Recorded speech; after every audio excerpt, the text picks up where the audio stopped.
नमस्कार. कसे आहेत सगळे? मस्त ना? आम्ही पण मस्त आहे. तर बघा, डाळिंब धरली तुम्हाला म्हणलं होतं मी.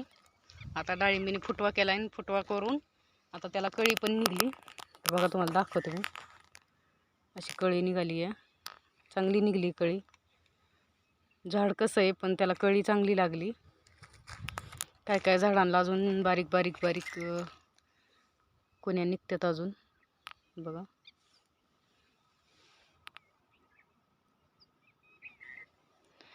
खुरपायची होती डाळिंब आता, पण काय झालं, त्याच्या मुळ्या हल्ल्या की कळी गळती, त्याच्यामुळं खुरपायचं कॅन्सल केलं.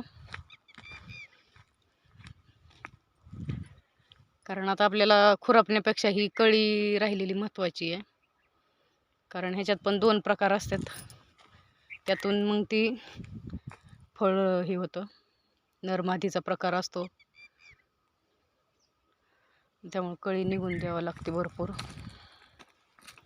झाडं बारकीच आहेत बरं का, पण 2 वर्षाची झाल्यात. पण त्याला जेवढा माल झेपन तेवढाच ठेवणार, आणि त्यातून गळतो पण नरमादीचा प्रकार असल्यामुळं. आणि आता ह्याचं तगारा पण तोडावं लागते. हे असं कवळं तगारा असतात बघा, हे सगळं ह्याच्यावर बळ जातं, त्यामुळे हे तगारं असं तोडून काढायला लागतात. काय काय झाडांचंच निघालेत, काय काय झाडांचं नाही. आता हे असं तगारं एक दिवस तोडून घ्यायला लागतील. आणि कसं आहे आता मंडळी, कांद्यात तर काय सगळं ह्याच्यात गेले, तोट्यात गेले. एक वर्ष एक पीक फेल गेलं म्हणजे अख्खं वर्ष वायाला गेलं. म्हणून म्हणलं आता चला डाळिंबीकडे तरी लक्ष देऊ आपण कारभाऱ्यांना म्हणलं आता, कारण डाळिंब पण धरायसारखी झाली, या झाडं मोठी झाली जरा, त्यामुळं आता डाळिंबीकडे लक्ष देतोय. कांद्याकडं पण आहे लक्ष, पण आता डाळिंबीकडे पण लक्ष दिलं पाहिजे. आणि कारण आता डाळिंबीतूनच आपलं कांद्याचा सुद्धा खर्च काढावा लागणार आहे.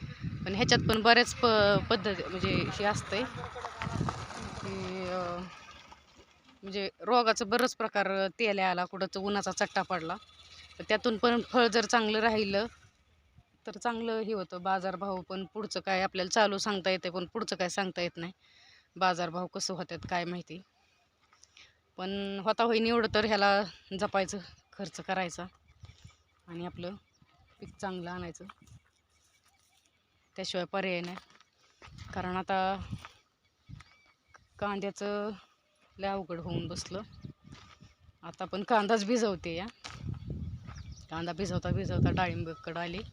काय लय लांब नाही, इकडं डाळिंब आहे आणि इथं लगेच खाली कांदा आहे, त्याच्यामुळे इथल्या इथं भिजवता भिजवता आले डाळिंबाकडं. म्हणलं चला आता कळी निघाली म्हणल्यावरती व्हिडिओ काढावं. आता इथून पुढं डाळिंबीचं व्हिडिओ टाकतच राहणार आहे, कळी पूर्ण बाहेर निघाल्यावरती, फळ तयार व्हायला लागल्यावर. तर चला, वाफा भिजलाय. भेटू उद्याच्या नवीन दिवसाच्या नवीन व्हिडिओत. चला बाय.